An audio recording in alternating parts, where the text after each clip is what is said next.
How often can you say that you truly drop into your body and ask her what she needs? Usually we get completely carried away by where we have to go next, what's next on our task list, and so on and so forth. And we don't often pause and take the moments that we need in order to check in with ourselves. Join me this week as I take a journey with Katie Amarose of Spirit Remembered as we talk about how being embodied is a spiritual act and how important it is for our reproductive health. Hi, I'm Adrienne Irizarry. I'm an Eastern medicine practitioner who is passionate about women's health and helping women live their best lives. My goal is to put you in the driver's seat of your health, offering period solutions for a symptom-free life.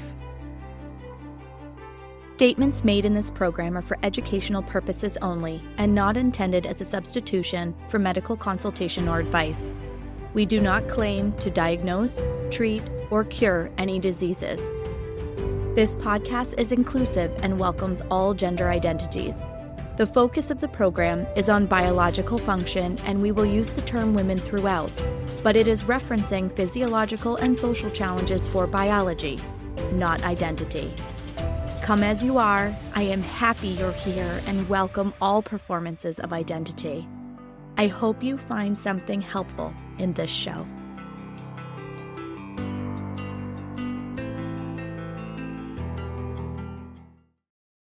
Welcome back to another episode of the Reproductive Rebel podcast. I truly believe in this idea of mind, body, and spirit being absolutely fundamental in terms of people's overall health and wellness.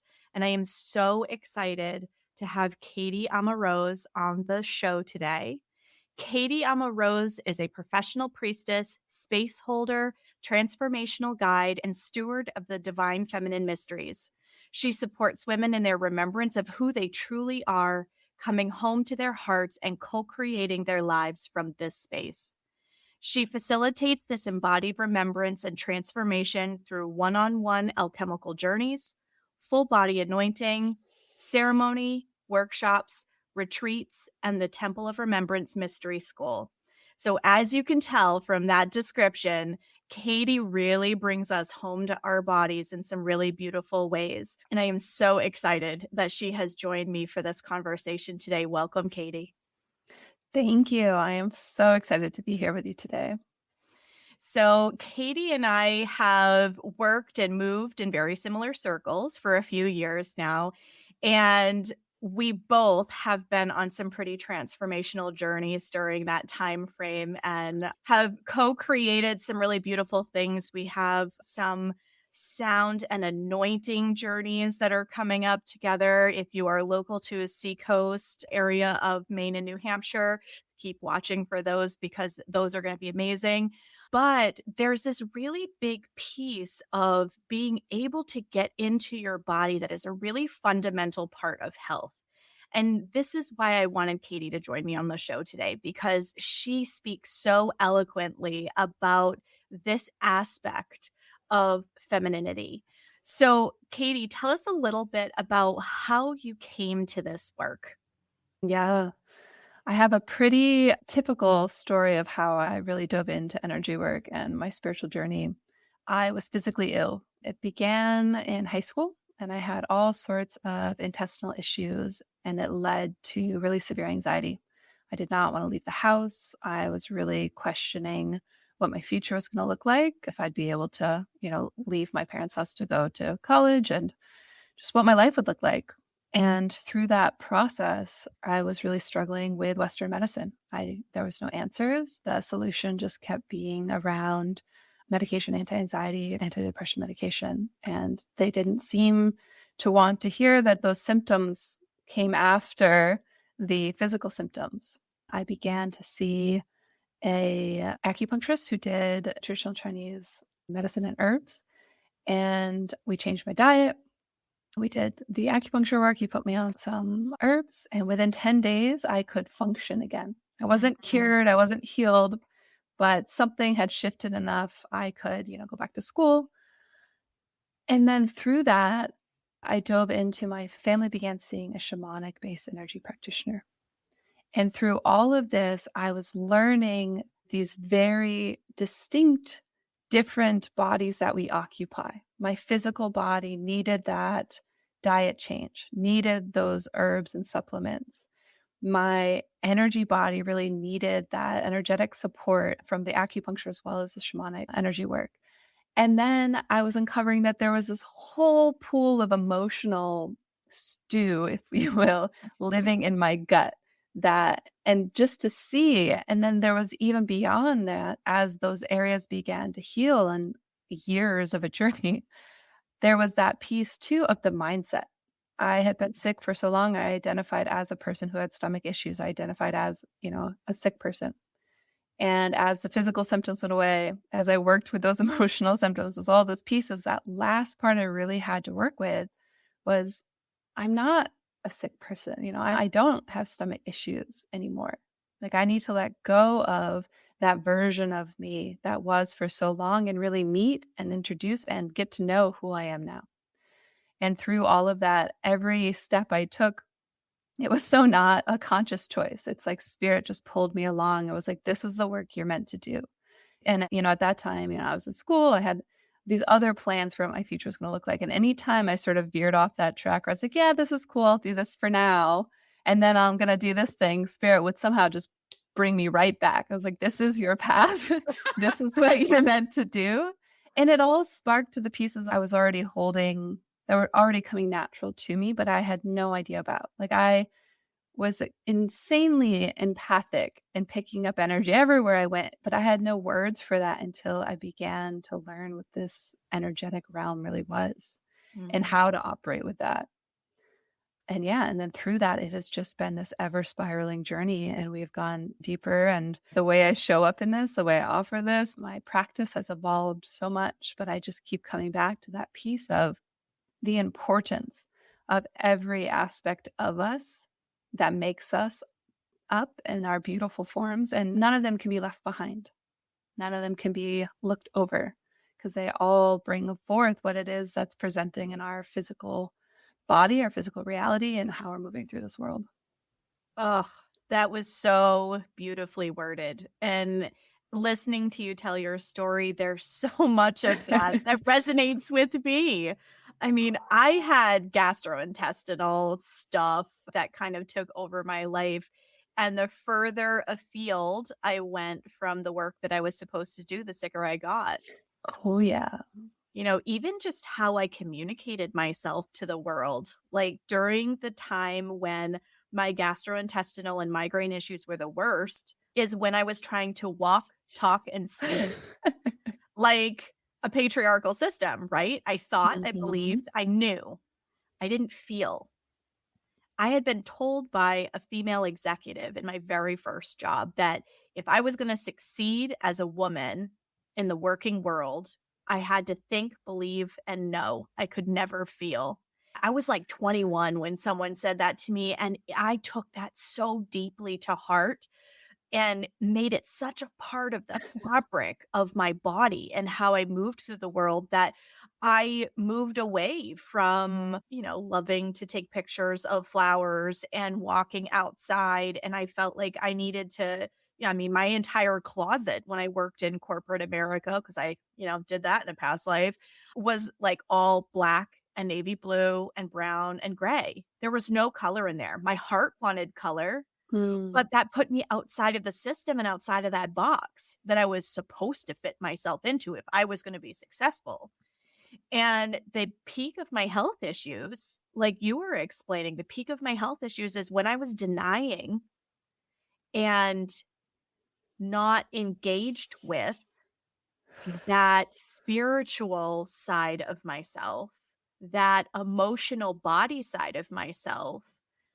And once I started peeling back the layers of that, and that took years, Mm. I Mhm. started going, "Oh, like, there's actually, like, this very deeply feeling," and I too am also very empathic and felt like the whole world was coming at me all the time and had no skills for being able to create a barrier energetically between what everyone else was feeling and what I was feeling. I've now been able to create that level of separation, but, it's taken me decades to get here. As a younger person, like, I just was sensitive to how everybody felt about everything, and it made me really physically very sick. Mm, yes. Yes, we're this antenna, right? We're bringing all this in, and then where does it go? Okay, we'll just store that right in that gut area, right? Yeah. And we just fill up. We fill up, and so much of it isn't even ours. It's all this that we brought in that there's no space. Our capacity is so small, and we're like this raw nerve at that point. Then the anxiety comes in, then the stress comes in, then the overwhelm comes in, all these pieces because we have no space to process any of this that's coming at us. And I love that you brought up that piece too around the patriarchy, right? This like very masculine way of moving through the world that we are taught. And that is, I think, a huge piece of what really brought on my illness was trying to fit into that box that did not fit with the female hormone cycle, right? That did not fit with feminine energy. That piece of trying to operate in that way and show up in that way and shrink myself down.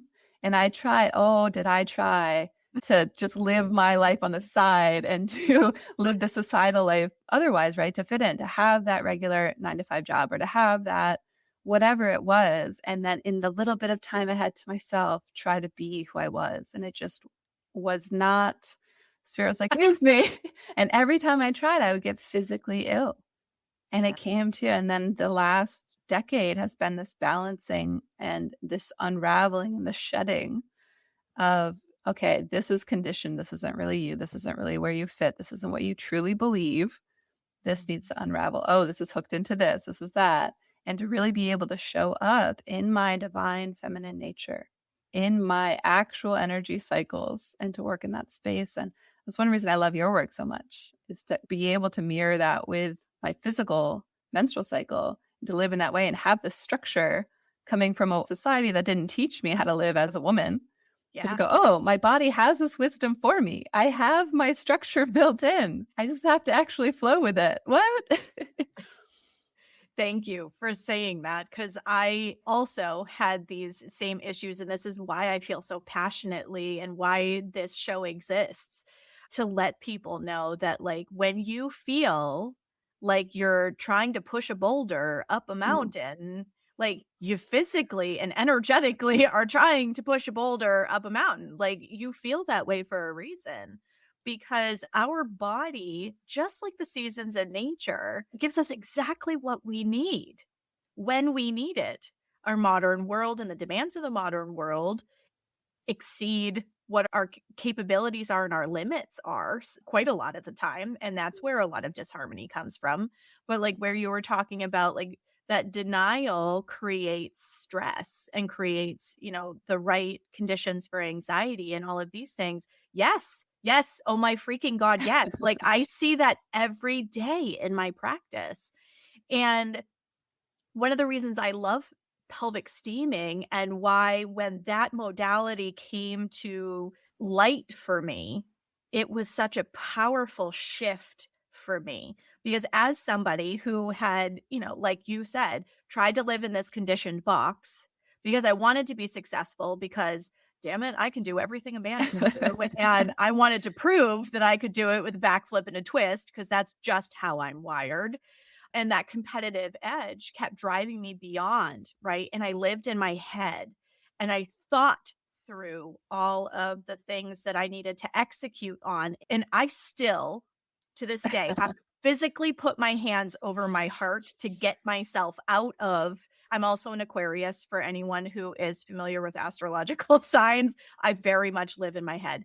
So that energy plus how I'm wired in terms of when I came into this world, both of those things kind of work against me when it comes to this stuff.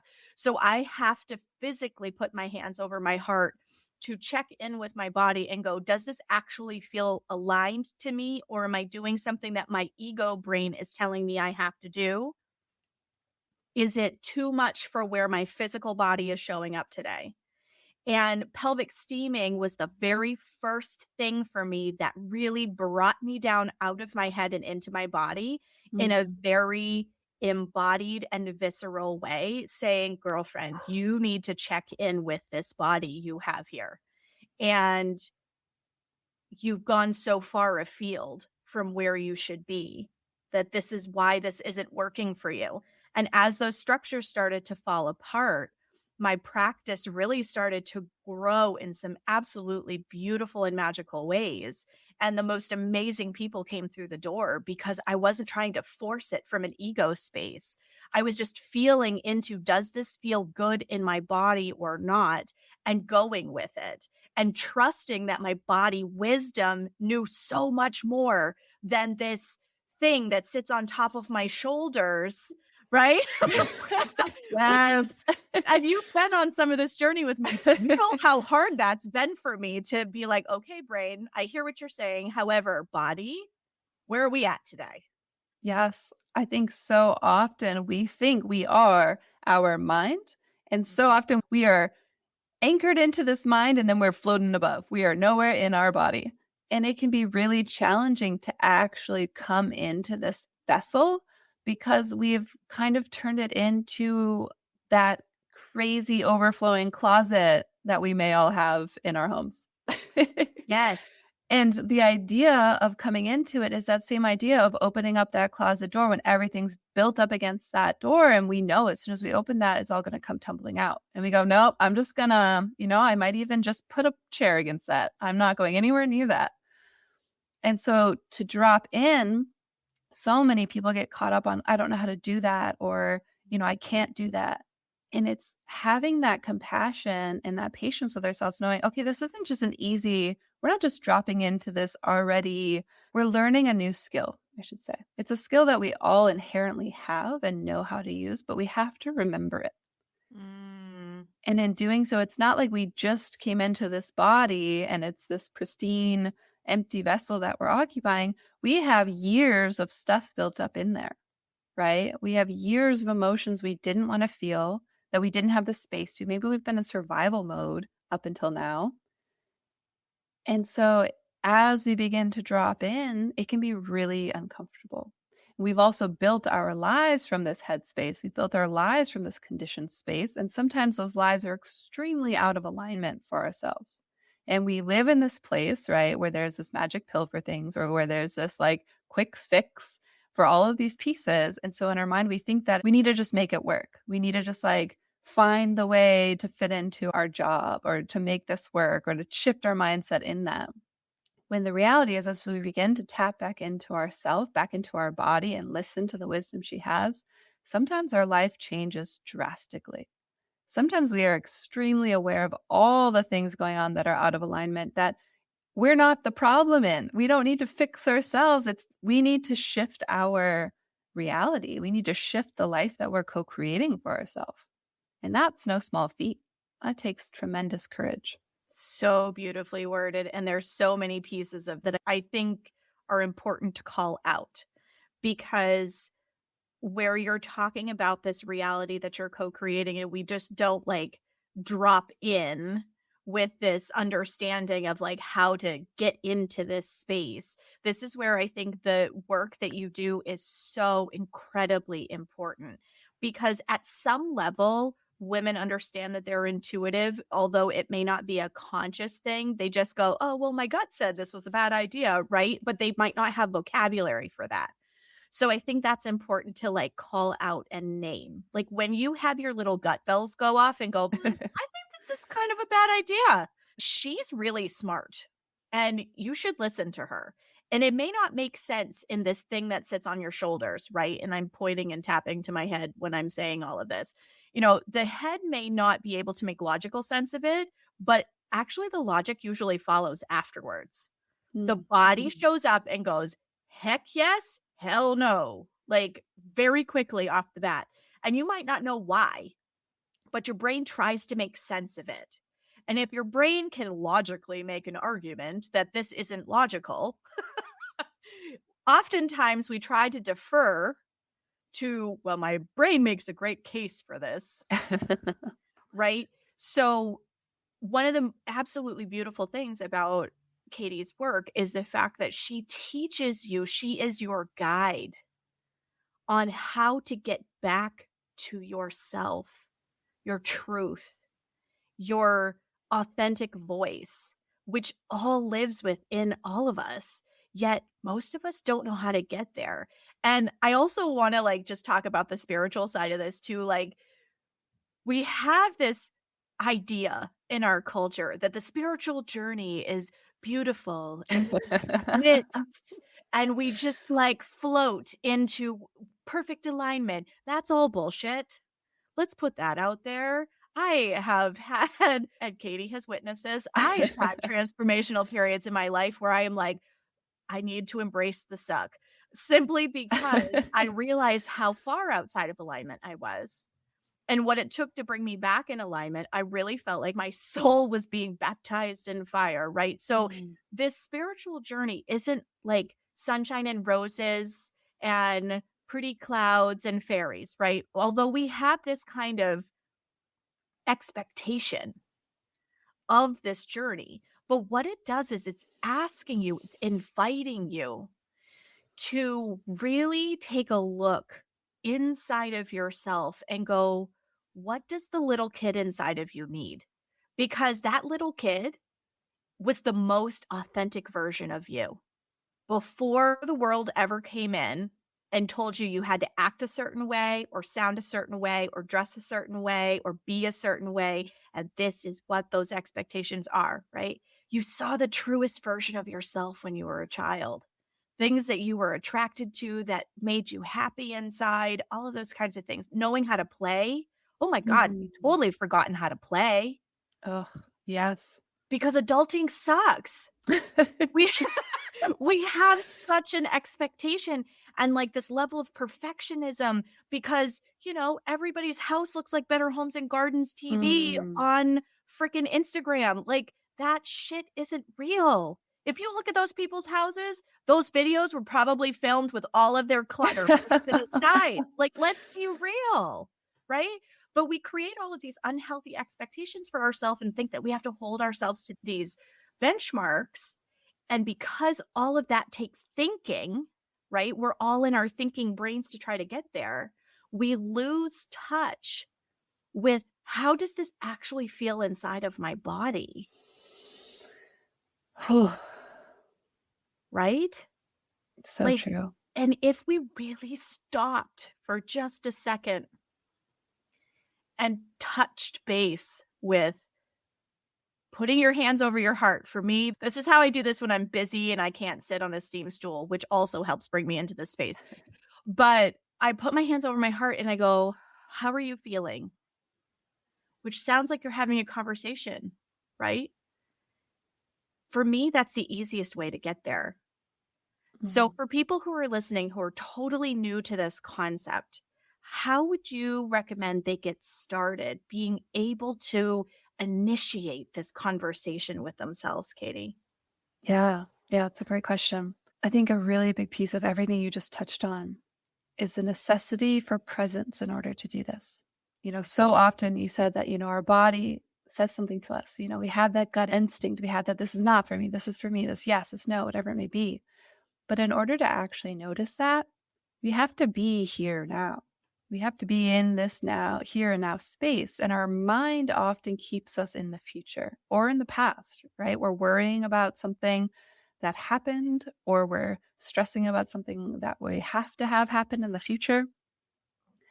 And so, my beginning place for anyone, and this is something I still do every day, and you don't even have to close your eyes. I prefer to do it with my eyes closed. I feel like it helps me.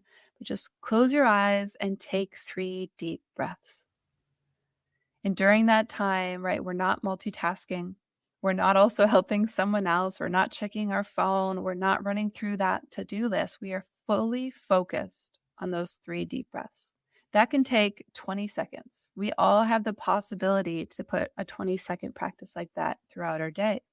And so often, the other piece of what is keeping us so wound up and so out of the present is that we don't have any natural breaks, any transitions between our lives. We wake up and we hit the ground running until we fall back into bed at night, exhausted, depleted, miserable.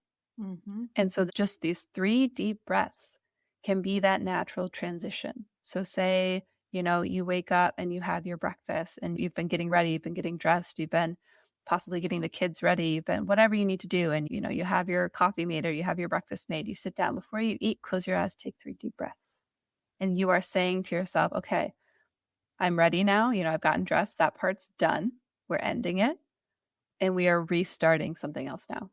And then you eat your breakfast. Maybe you do it, when you get to work as well, or when you're leaving work. Maybe you do it between phone calls. And each time you are restarting that clock in a way. You're coming back to this here and now moment. And it seems super simple, but that's the starting place. That's what we're working with, transition out of the rat race into some sort of a semblance of a place where we can begin to hear ourselves. Because in order to hear, our body is always talking to us. She is a chatty Cathy. She is nonstop. She wants to have a relationship with us. She wants to have this dialogue going. She is picking up so much about ourselves, about the world. She's got a lot of input for us. But in order to be able to develop that relationship, just to hear her in general, we need stillness. We need quiet. We need presence. And so that all begins with those 3 breaths. And then from that space, you can always go beyond that. From that space, you can bring in, I love what you spoke about, putting your hands on your heart. Yes, yes. And from that space, as you're breathing, you can visualize yourself dropping from your head, anchoring down into your heart. I love that. And it's so important to give ourselves those punctuated breaks too, because from a Chinese medicine perspective, this is where liver qi stagnation starts becoming an issue.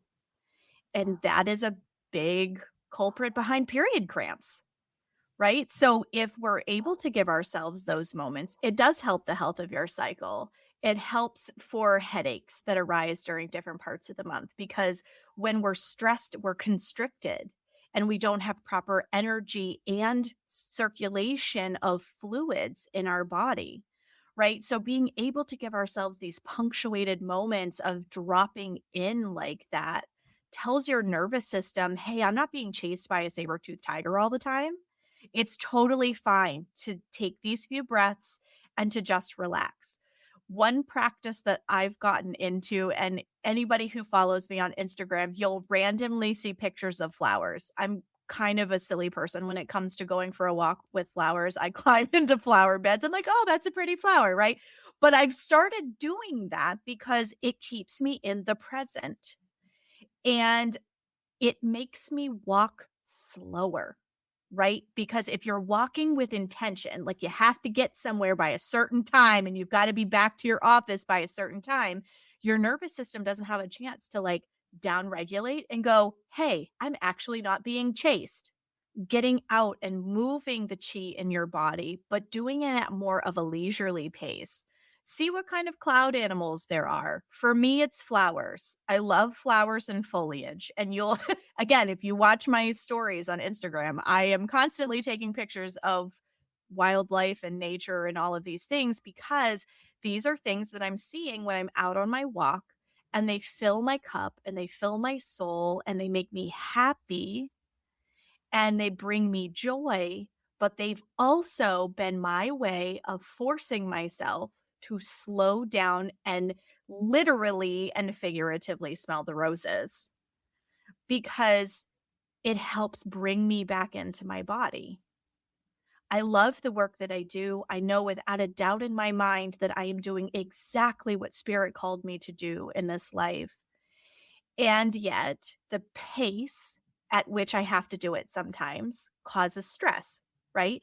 Because the world outside of my practice doors moves significantly faster than I would like it to, both from my perspective as well as what I want to see in the future for my children, right? And being able to take these moments to slow things down helps take me not only out of my head back down into my body, but gives me those moments to breathe. I love what you were saying about taking those 3 breaths and how simple that practice is all during the day. Take a walk on your lunch break. Take time to smell the roses. All of those things that make you smile about little things that are happening in the moment.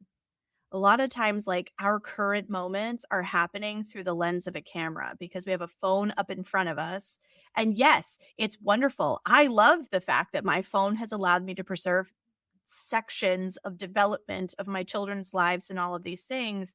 But the more that I learn how to move through the world in an embodied way, the more I wish I could have that video, but not actually have to watch the live thing through it.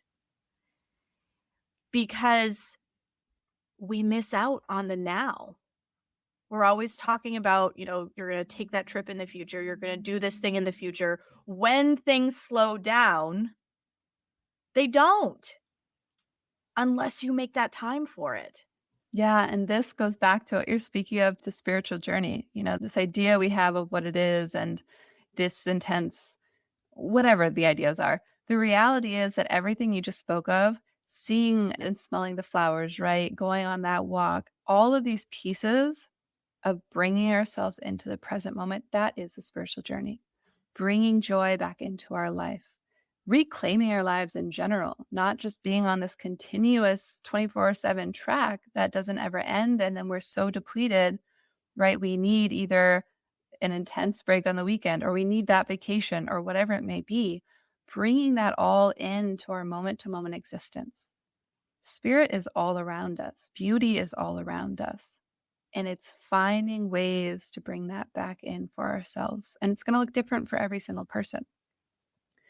But in doing that is where we get to know ourselves anew. That is where we get to be in relationship with our hearts.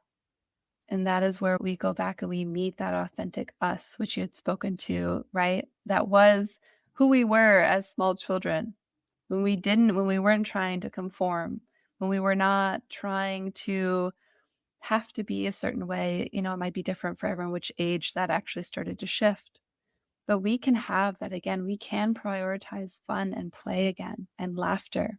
We can come back into our bodies and we need to bring our authentic selves to the world because that is what shifts and changes this world opposed to us trying to fit into something that is outdated and not necessarily where we're meant to be. Well, and all we have to do is look at the news and the epidemic issues in, like, I'm going to keep the focus on reproductive health because of the scope of this show, but all you have to do is, like, look at the world around us. Like, we have all-time high levels of infertility challenges. We have all-time high levels of people struggling with anxiety and depression. Like, our box isn't working. It's the whole reason my practice exists because women get gaslit in the Western medical model more often than not. They don't have their voices heard. And we've had enough of this bullshit storyline for a long enough period of time where we have been made to feel like our voices aren't important, like we're to be seen and not heard, that if we're not perfect, we're not enough. Like, and I know as I'm saying some of this, I'm sure there are probably people listening because I know if I had been listening to this even a couple of years ago, I would have recoiled and gone, oof, that one hit a little close to home, right? But I'm saying all of this and I'm having the tough love, tough mama conversation here because if we don't check in with ourselves and learn how to step into who we're supposed to be, our health suffers, the world around us suffers, right? I just think about like moms. I have so many moms that come into my practice and they're like, I'll do the thing that you're asking me to do once. And they list off this big long checklist of all of these things. And it's like, my love, if you do not pour into your cup and you don't take that time for you, you're not going to be able to show up for your children the way that you want to. You're not going to be able to create the future for them that you want to. I know for me, it is critically important that my girls learn that it is okay to be who they are. And there are going to be some people who are going to align with it and some people who are not. And that is okay, because the people who are going to embrace who you are, the truest sense of who you are, going to be your people. And those are the ones that are worth sticking around. Right. Because I have like impressionable teens right now. So this is a really hard conversation. Right. And, mom only some days knows things and doesn't other days because of their life stage right now. But I think it's incredibly important to model this kind of behavior. I am the parent who fully dresses up in costume to walk her kids around for Halloween because I don't want to lose that side of being a kid. That's fun for me, right? I have no problems doing the weird, wacky things that are very childlike with my kids. And now that they're teens, like they're not quite as appreciative of it as they were when they were little and they were building cardboard rockets, right? But still, like, I can show them that as an adult woman, it's okay to still do things that bring you joy and to be a little offbeat, because being in alignment with what society wants us to do isn't healthy. And you touched on such an important piece. It comes back to that airplane oxygen mask, Oh, yes. right? That is a great analogy. We have to pour into ourselves before we actually have anything to offer anyone else. And we are taught the exact opposite of that. As women, we are taught, we are conditioned, we are held to this level of pouring into every single thing and person outside of ourselves to our depletion. And there's even this twisted sense of pride that can come with that sometimes of look how much I'm giving. Look how much I'm sacrificing for everyone else around me. And that can only last for so long. And we are taught that pouring into ourselves, that prioritizing ourselves is selfish, right? That we're being self centered in a negative context. But the reality is, if our cup is empty, we have nothing to give. If our cup is empty and illness comes in, we have nothing to give anyone else. We need to pour into ourselves. And beyond that, we're also taught that this authority is all outside of us, that we need permission, that these other people know more than us, or society knows what it is we need to do. But as we begin to pour back into ourselves, as we come back into that, we are gifted with the remembrance that we have so much wisdom within ourselves. And as we begin to tap into that and bring that forward, it is a gift to the world. It is a gift to every relationship in our circle, because we are showing up authentically. We're not meant to be this cardboard cutout society. We need each and every person's authentic gifts to come to the world. And that is how our society and our world and our children grow up, and we change all of these pieces. It's not this outside thing. But in order to do any of that, we have to take care of ourselves. It's so true. And all of these things are aspects that I wish I could go back and tell my younger self, you know? Yeah. And I think this is not the only reason why I wanted you on the show, but I think that we've really hit some super important points that are so critical for women's health in general, collectively, because we are seeing all of these fertility related issues because we don't know how to do this, or we don't take the time to do this. I recently interviewed meal prep chef, okay, and the focus of our entire discussion on this show, so make sure you go back and check out that episode, was completely around how women skip breakfast because they don't feel like they can put that time into themselves. So then, as I'm hearing Katie talk about taking those moments to breathe before you eat, some people don't even feel like they're worth pausing enough in their productivity to give themselves nourishment, let alone take steps in a spiritual nourishment direction. Like, we're not even meeting like basic, your body won't function without food basics, because there's such a thrust and emphasis. And yes, I understand that was a very masculine sounding statement, but I did that on purpose because that is the energy that keeps us from being able to slow down and not feel shame and guilt around taking a deep breath and slowing down. She gave a great example in that show about how she had a day where things were moving a little bit slower and she decided that she was going to sit on the couch and watch a show, which she never does because she's always in motion, which I very much resonate with.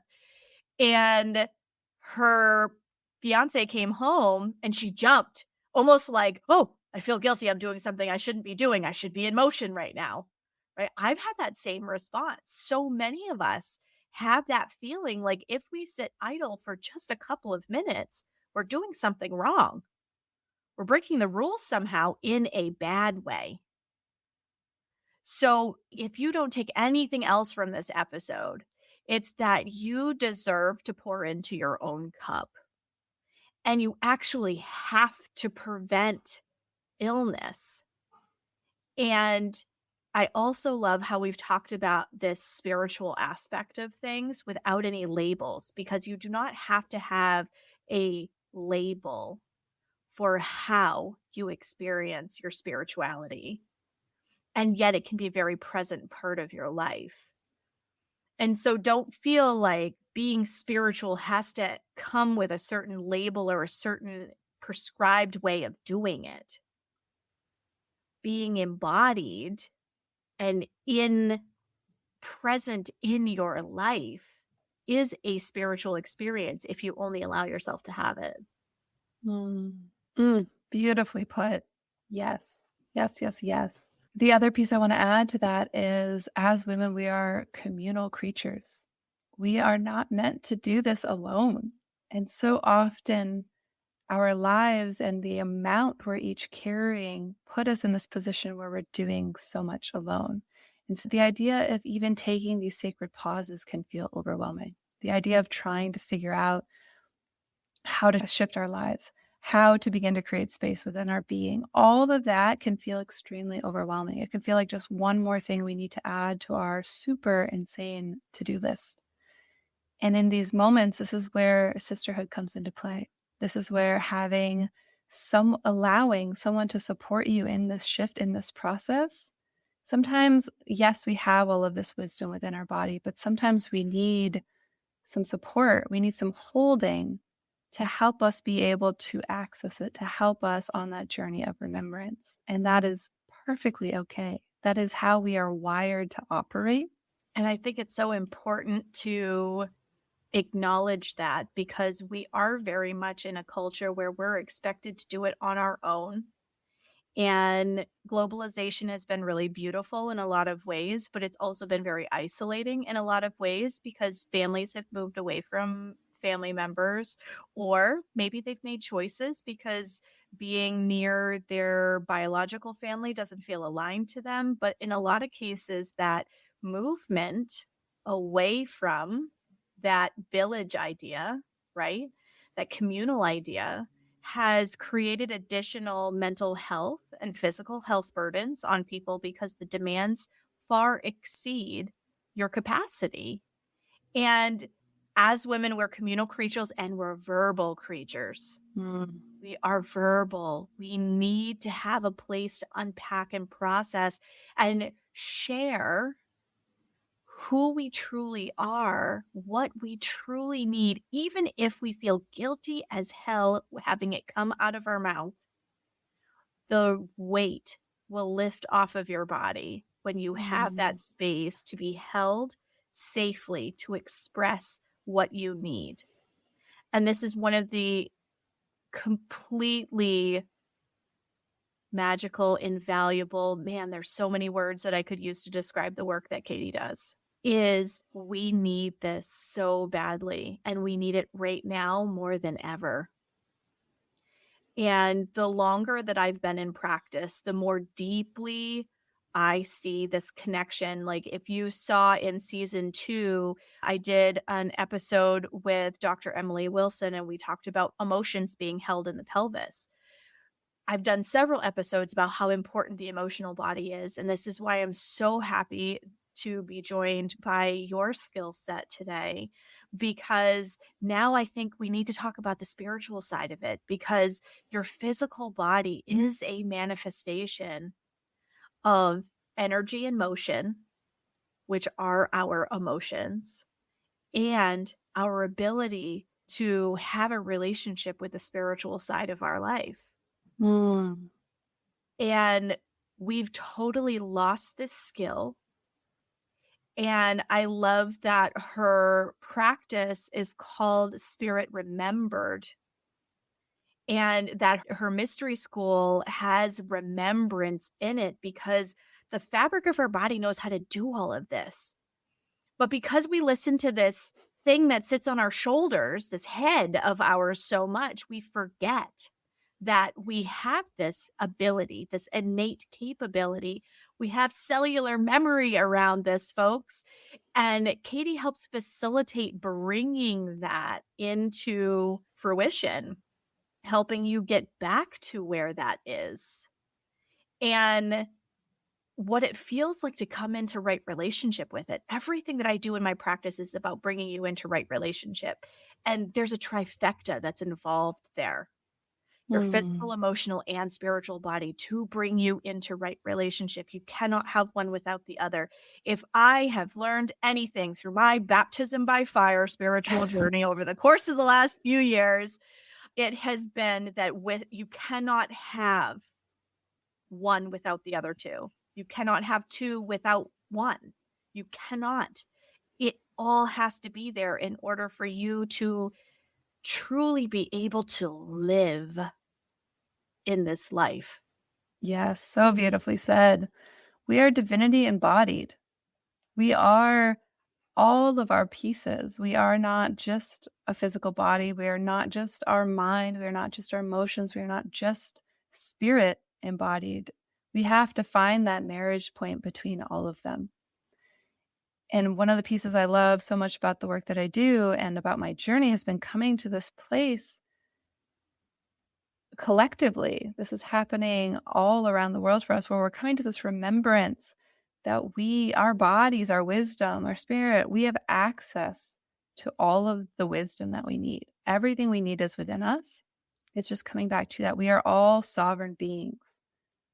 We are all, I feel like we're coming away from that structure of this outside authority having a say to us. We're coming to that place of remembering that we have this inner authority and that we do not need to wait idly by. We do not need to have to be dragged along per se, but that we can come back to this place, that we can come back to not just our own sovereignty, but sitting in that place of seeing that divine being in each and every person around us, coming back to seeing each person around us as that sovereign being and being able to meet people in that heart space. And then when I sit with that, my heart is so full for the potential we have in this world if we could come back to seeing each and every person as their heart, as that sovereign divine being, and relate from that place. Oh, how different the world would be Oof. if we were capable and able. We're capable and able. We just haven't learned how to do that yet.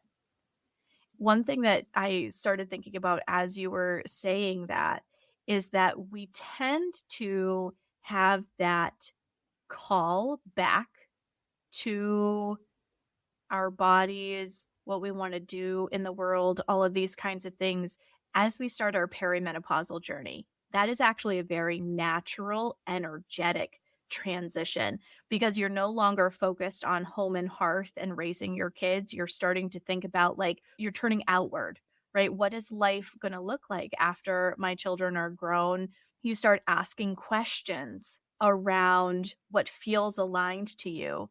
I've had so many women come into my practice right in that age zone that are starting to ask questions like, why am I the only one that can do this? Everybody else in my house has capable hands too. I'm not the only person that can do this, and I want to do something else for me. Sometimes it's a career change. Sometimes it's a relationship change where you've decided to Mm. get out of a relationship that hasn't been serving you for a long period of time. And now you feel like you have the strength and the bandwidth, because frankly, raising children takes off a lot of bandwidth to make steps in a more aligned direction. But let's not wait until we get there. Yes, that is a natural, energetic transition that happens in a woman's life. People start asking some of these questions when the invitation for how you're going to spend your chi gets extended to you at 35. Closer to 42, if you haven't been listening to the invitation at 35, by the time you hit 40, 42, that invitation is no longer an invitation. It's a sit down, girlfriend. We must change. And all of the symptoms that show up in perimenopause are a big part of, have we accepted that invitation that our body extended to us, or have we tried in order to stay with a structure that isn't working for us? Tried to maintain the same cadence that we had before, ignoring what our body has been telling us.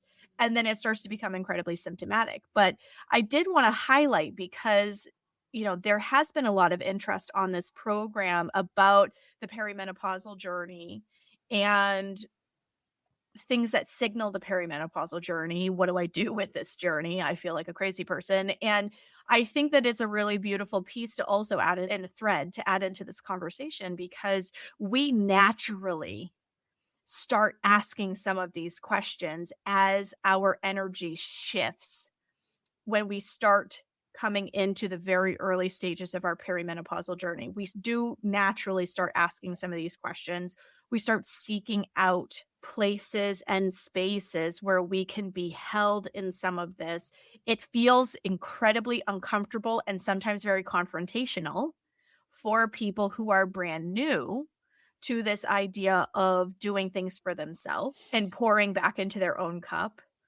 And it can almost feel sinful to some people to not continue to be the martyr where you're sacrificing Mm. yourself on the altar of your household and saying, okay, just take more from me, right?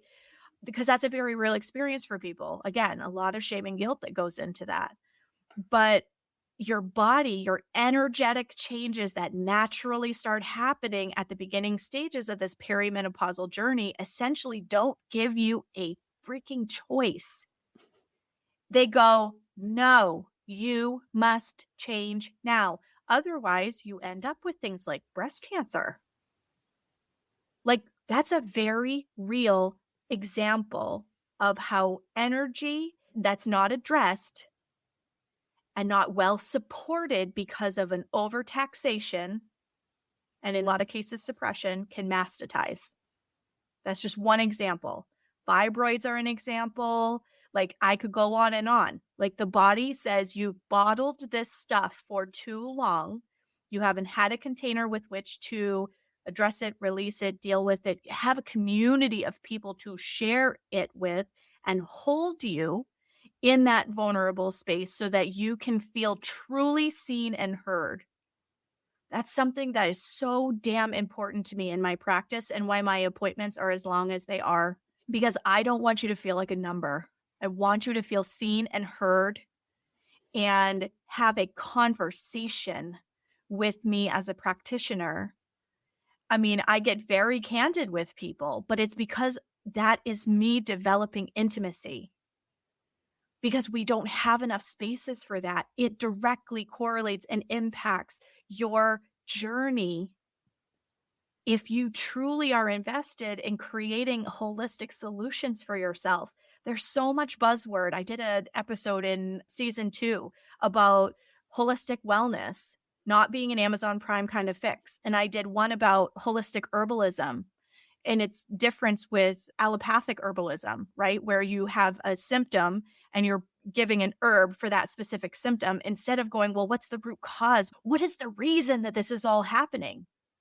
And one of the big reasons for health issues in women is this suppression of voice, this overtaxation of energy, and not being able to be held in a sacred container to truly feel seen, held, heard, and safe Mm. be who they are. Oh, yes. Oh. That was so beautifully put together. This is one of the reasons I love the work that you do so much, is to have that marriage point between this very divine feminine structure of operating, right? Of holding and supporting one another to wellness, but the fact that you're bringing in the physical, you're bringing in, but the fact that I have someone and all of your wonderful patients have someone to come to sit with and to bring their very real world physical issues of, this is what's going on with the cycle. This is what's going on. I don't really know. The doctor says I'm crazy. And Mm. to have someone there who can just hold them in that, who can include and let them talk about the emotional pieces of life that are affecting them, to see that every single area is connected and not to be like, well, I don't care about any of those areas. Like, let's just talk about this one like hyperfixated thing and then figure out how to fix that. When we are multifaceted beings, we are these beautiful creatures that have so much going on that every single component affects all the others. And we need that space to be held in that, to feel safe enough that we might mention that thing that, our mind is like, I don't know if that's important to say or not. And that is that missing piece that links to what that root really is. That root might be so far from what we think it is, but to have that space, that loving, tender space to be able to go on that journey down into our beings to find where that root anchors in. I am so very grateful that you are one of my practitioners and that I have you in my corner and that the world has you via this podcast, via the work that you do. I just so very grateful for your place in our world. Thank you. You're gonna make me cry. I'm literally dabbing my eyes as she's saying this Oh. because everything that I do is from my heart space, and I wanna fill that space where people don't feel seen and don't feel heard, and that translates to that nasty little feeling of, "I am not enough." Mm. And there's such a deep connection between feeling seen and heard and feeling like you're worthy of pouring back into your cup, feeling seen and heard. I've got goosebumps as I'm saying this because I feel this so deeply in my body. And everything that I do in my practice comes from that heart space. And, when I sit across, I truly believe this is why I had all of the miscarriages that I did that led me on this journey, because I can now hold the hand of the woman sitting across the table from me who has just lost their baby, and they don't feel like they're on a fucking island alone anymore, Mm. because that is the most isolating experience in the entire world. Even when you have the most compassionate, it plugged in partner, when you are physically going through that experience and it is testing your very feminine energy and the thing that you feel like as a woman is supposed to be the most basic thing that your body can do, and you can't do it for whatever the reason, you feel like a failure. You feel like you're alone.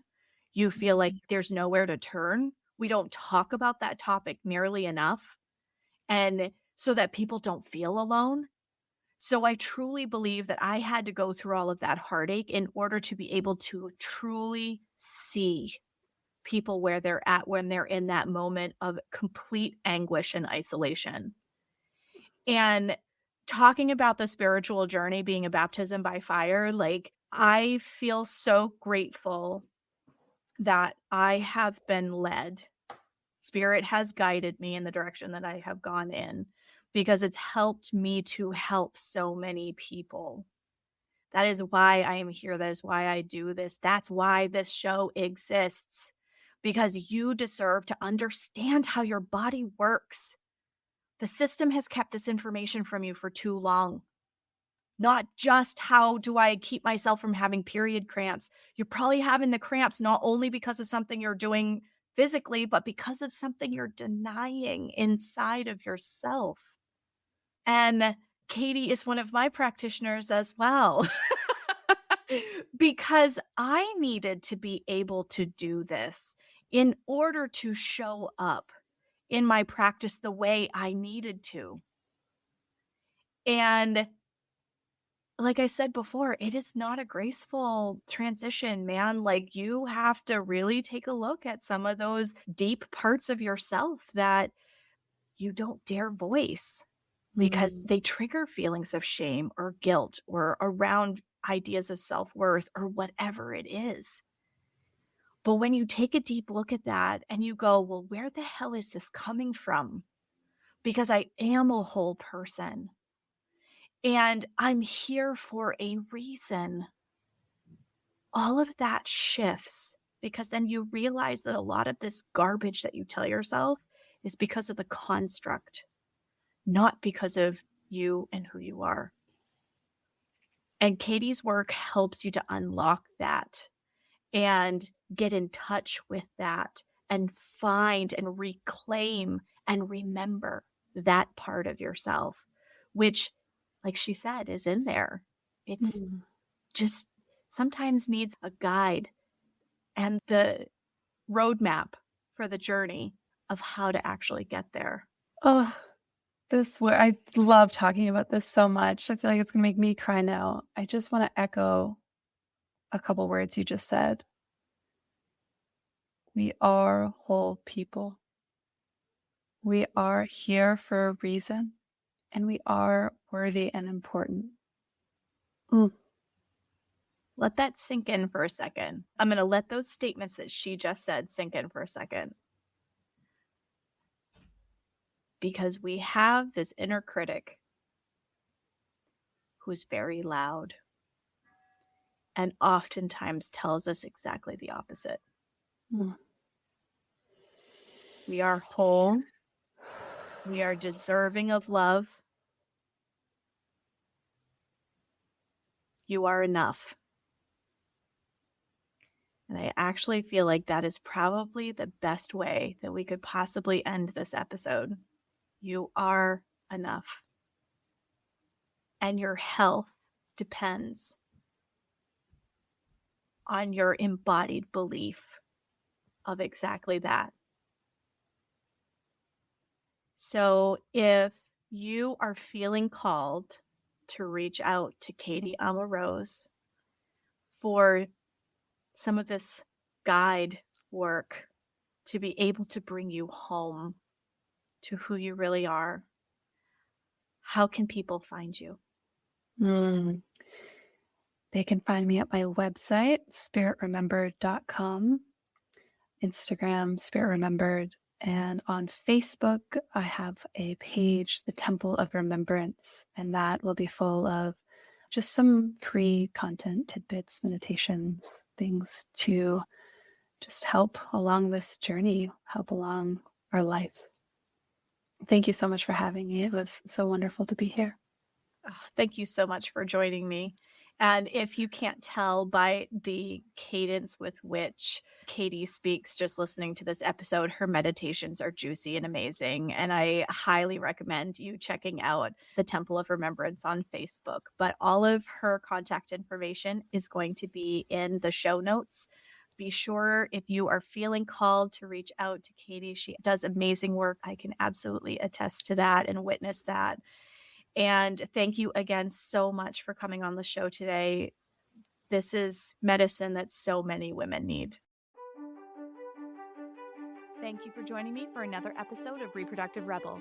Reproductive Rebel is recorded by certified peri-steam hydrotherapist and acutonics practitioner, herbalist, and Chinese nutritional therapist, Adrienne Irizarry of Moon Essence LLC. If you are interested in setting up an appointment for one-on-one support, ordering from our store, or checking out our course offerings, visit our website at moonessence.life. Be sure to subscribe to our newsletter and get insider information on upcoming events and offerings. Join the conversation. Like and follow us at MoonEssenceMe on Instagram, Facebook, or LinkedIn. Your voices make this program possible. Thank you all for your continued support.